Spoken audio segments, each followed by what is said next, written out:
Diego Libre. Bon, les gars, on va parler de Diego Lopez. Diego Lopez, on remonte l'hommage de Big Rusty à Diego Lopez. Bah, tant que les cheveux seront là, malheureusement, moi je peux pas faire ce genre de choses. Mais bon. En tout cas, ah oui, pardon. Oui, il s'est. Cette chevelure, bordel. Donc il s'est imposé avec la manière face à Brian Ortega, il a pris sa place de numéro 3 dans la catégorie featherweight, et puis maintenant les choses sérieuses commencent pour lui, on va voir tout ça ensemble, parce que oui, Diego représente l'avenir du MMA brésilien, et peut-être même l'avenir du MMA tout court, parcours particulier, puis là il confirme vraiment les espoirs placés en lui, après une belle première défaite, on est fatigué, après une belle première défaite, pardon, après une première belle défaite face à Movsar Evloev, parce que oui, il y a des belles défaites, c'est parti, Big Rusty générique. Soit.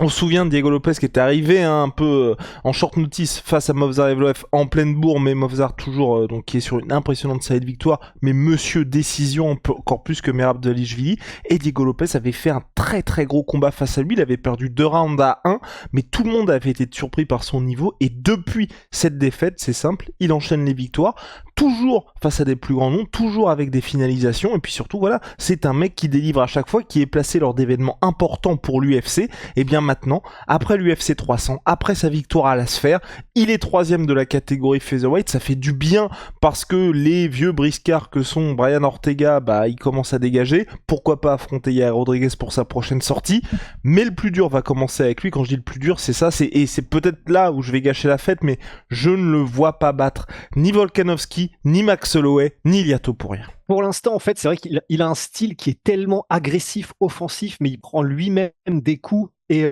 il n'hésite pas à aller aux échanges bien comme il faut, que c'est vrai qu'on a envie de dire, bon, ça va être dangereux face à des mecs qui explosent des têtes comme Ilia Topuria par exemple, ou qui sont des techniciens de l'extrême comme effectivement Max Holloway ou Volkanovski. Contre Ortega, il a un style de striking qui paradoxalement est un peu plus propre.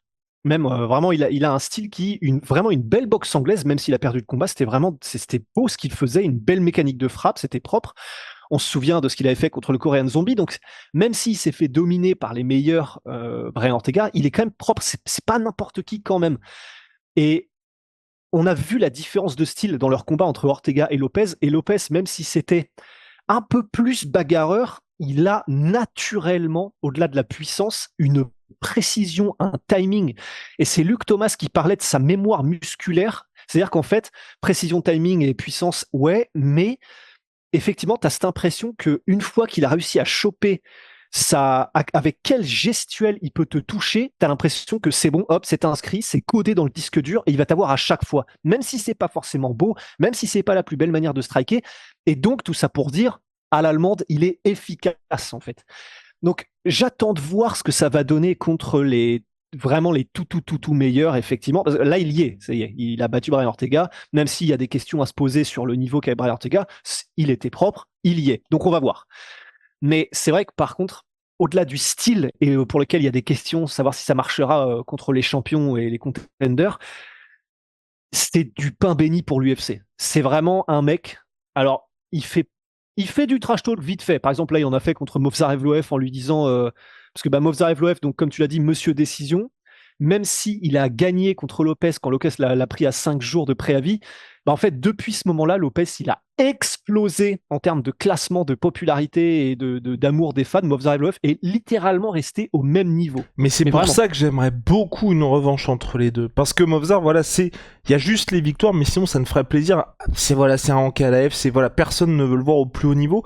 Et une revanche entre les deux dans de bonnes conditions, donc à savoir avec un vrai training camp complet, ça m'intéresserait beaucoup. Et tu dis que le vainqueur, il a le prochain title shot ou combat pour le titre intérimaire, enfin peu importe, mais en tout cas, ça permet déjà, quoi qu'il arrive, d'avoir un nouveau nom, et puis pour l'un comme pour l'autre, on va dire, de passer une étape supplémentaire avant d'affronter les 3 Golgoth, parce que c'est ça aussi pour moi cette catégorie, ce que je trouve très chiant, c'est que t'as vraiment les 3 qui sont tout en haut, et le reste où c'est vraiment des gens normaux, non, parce qu'ils nous explosent tous, mais vraiment tu sens qu'il y a les mecs qui sont calibre champion, et puis le top 15.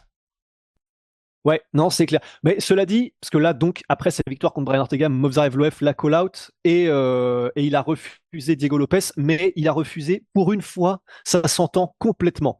C'est-à-dire que généralement, on sera les premiers à dire dès qu'il y a un call-out, t'es censé dire oui à tout le monde. Là, en l'occurrence, il avait pris Movsar Evloev à 5 jours dans son premier combat, et là, Movsar Evloev le call-out, et Movsar Evloev, il vient de perdre son adversaire, il combat dans 2 semaines et demie. En vrai, c'est clair qu'il n'a plus rien à prouver en termes en termes de diamètre de couille, Diego Lopez, parce qu'il a pris Daniguet à 4 heures après avoir fait 3 pesées dans 3 catégories différentes juste parce qu'il voulait absolument combattre. Il a pris Evloev à 5 jours. Il prend tout le monde, il s'en fout. Donc, mais il a dit, bah non, bah en fait non, je t'avais call out avant là, il y a quelques combats, tu m'as dit non, donc, et il finit par regarde le bus partir sans toi, ce que j'ai beaucoup aimé comme image. Mais je suis d'accord. Même malgré ça, je serais très curieux d'avoir ça. En plus, je pense que l'UFC doivent se tâter parce qu'ils doivent être en mode, ok, si Diego Lopez bat Movsar Evloev, on se débarrasse de Movsar parce que vous pouvez être sûr que l'UFC c'est ce qu'ils ont envie de faire parce que Movsar ne vend pas un clou. Et deux, ça permet donc de donner un title shot directement à Movsar parce que ce sera une victoire de rang. Donc ça aurait vachement de sens, mais c'est quand même un risque. Même avec un camp complet, c'est quand même un risque c'est un risque pour tout le monde, Movsar. Mais de toute façon, là, le prochain combat pour notre cher Diego Lopez, ce sera un risque quoi qu'il arrive. Parce que là, ça y est, il est vraiment dans la cour des grands et j'ai envie de dire, le mec le plus abordable pour lui, sinon, ce serait un Yair Rodriguez. Mais quoi qu'il arrive, tous les autres gars, ils sont dangereux. Enfin, de toute façon, à partir du moment où t'es dans le top 3, tente dans cette catégorie où tu peux perdre ton prochain combat. Et quelque part, je pense que pour lui, c'est pas si grave que ça. Parce que, comme on l'a dit, j'ai eu un brain fart. Il a perdu contre Brito Dana White Contender Series. Si je il a perdu, oui, ouais. C'était une technical decision parce qu'il y a eu un doigt dans l'œil, mais il a perdu, ouais. C'est que c'est un gars, tu vois, qui a déjà connu ses défaites, qui a pas un bilan immaculé non plus, et qui a un style qui fait que c'est pas grave si le mec perd. Et donc là, tu le mets contre hier, ce serait un peu chiant, mais tu vois, tu fais le combat de retour contre Volkanovski, il perd contre Volkanovski, c'est pas grave, ça n'entachera en rien, je pense, moi, l'attrait des fans pour un mec comme Diego Lopez. Donc tu continues de faire des choses comme ça, et moi ça me va, et de toute façon, j'ai envie que le gars passe des étapes, qu'on soit pas dans un truc comme Brian Ortega et Yair Rodriguez, où les mecs sont 3e, 4e, je crois, de la catégorie, parce que ils ont eu des victoires en 2017 et que littéralement Yair Rodriguez, sa dernière belle victoire, c'était le KO contre Frankie Edgar, tu vois. Moi, je veux pas un truc où parce que, enfin, ou même Stipe Miocic, tu vois, du fait de ton héritage et de tes accomplissements passés, mais il y a vraiment très très longtemps, tu restes dans cette catégorie, donc autant qu'à faire, autant qu'ils s'affrontent tous et basta. Ouais, non, je suis d'accord. Mais c'est vrai que le problème, c'est que s'il perd contre Thierry Rodriguez, tu sais que tu as un combat, un des combats de l'année. S'il perd contre Movsar Evloev, bon, bah, on va voir et les fans vont voir, comme ça a été le cas un peu dans sa défaite précédente et dans la défaite de Contender Series, que quand il y a la lutte et qu'il y a un mec qui est très très chaud en lutte et au sol, bah, c'est un petit peu là que ça pêche pour Diego Lopez, même s'il est très fort en jiu-jitsu brésilien, mais voilà, c'est contrôlé par des lutteurs. Donc c'est là que ce serait relou, c'est que s'il perd contre Movsar, voilà, on le verrait probablement effectivement se faire dominer vraiment clairement dans un domaine, et je pense que c'est peut-être pas forcément l'idéal pour son image maintenant qu'il est connu des fans, mais après, de toute façon, il va falloir qu'il se les farcisse. L'avantage qu'il a, c'est que à part Volkanovski, que ce soit Holloway ou Topuria, c'est pas forcément des mecs qui vont utiliser la lutte. Donc s'il arrive à un title shot contre l'un de ces deux gars-là, ça fera un combat hyper spectaculaire quoi qu'il arrive. Mais voilà, c'est pour ça. Bah, c'est pour ça que de toute façon, on va voir ce que lui réserve l'UFC, mais ça fait plaisir parce que c'est vraiment un gars qui arrive pour régaler les fans. C'est un gars qui n'a absolument peur de personne. Il a un look qui est quand même extraordinaire. C'est-à-dire que moi, j'ai fait petit joueur là avec mon mulet, ma coupe un petit peu, ma coupe mulet. Lui, c'est ça, mais avec des cheveux très très longs. De toute façon, vous l'avez vu en miniature, des cheveux très longs, une crinière même, oserais-je dire. Il a son tatouage dégueulasse, mais qui le rend vraiment sympathique. Avec, je crois que c'est Dream, Make It Happen, Dream, je sais plus trop quoi, Make It Happen, écrit par un enfant sur son torse. Et il a en plus ce côté, monsieur, je me touche la glotte tout le temps. Et il a expliqué que il y avait aucune réelle raison. C'est juste, il a un tic quand il combat, comme Dustin Poirier qui se remonte le short. C'est pas des douleurs, c'est juste, en gros, quand il combat, il fait comme ça. Et hop là, le toucheur de glotte. Oh. Mais et donc ouais. Putain, vas-y, dis un truc parce que je me suis matrixé tout seul Ouais, là. c'est compliqué d'enchaîner c'est compliqué.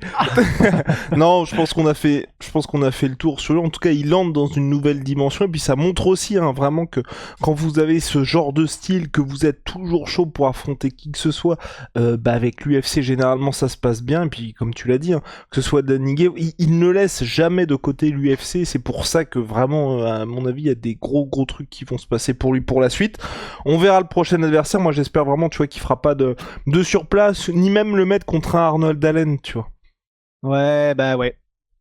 Bah c'est ça. Mais enfin, en fait, on a juste... En fait, surtout maintenant qu'il y a Belal champion et Merab champion, en fait, je pense que inconsciemment, nos cerveaux sont en mode, ok, non, pitié, ceux qui nous restent, qui sont spectaculaires, qui sont cool à regarder combattre et qui sont agressifs, qui font mal, etc., juste sauvez-les nous, s'il vous plaît. On en est encore quelques-uns. Donc, je pense qu'il y a un petit peu de ça. Ouais. Je pense qu'il y a un petit peu de ça avec Diego Lopez. C'est en mode, bon, on a un mec qui est sur une série de grosses victoires, il est kiffant, il est cool, il fait mal, il est spectaculaire. Préservons-le d'une manière ou d'une autre pour ne pas voir Movsar Evloev champion, quoi. Et même pour le Brésil, ce serait une bonne chose. Je pense qu'on a terminé sur ce monsieur. Ciao! I'm Sweet Pea. Sur ce monsieur. My Sweet Protein. Moins 30% minimum sur tout My Sweet Pea, les gars, avec le code La Sueur. Et puis Holy Moly Révolution dans les boissons énergisantes, thé glacé, boissons de réhydratation. Magnifique la petite barre Sweet Pea. Boissons de réhydratation, thé glacé et donc boissons énergisantes. Plein de saveurs. C'est ce qui fait que c'est notamment banger. Donc là, petit iced tea qui fait plaisir. Code La Sueur 5, moins 5 €. Si vous avez déjà commandé chez eux, code La Sueur 10%, c'est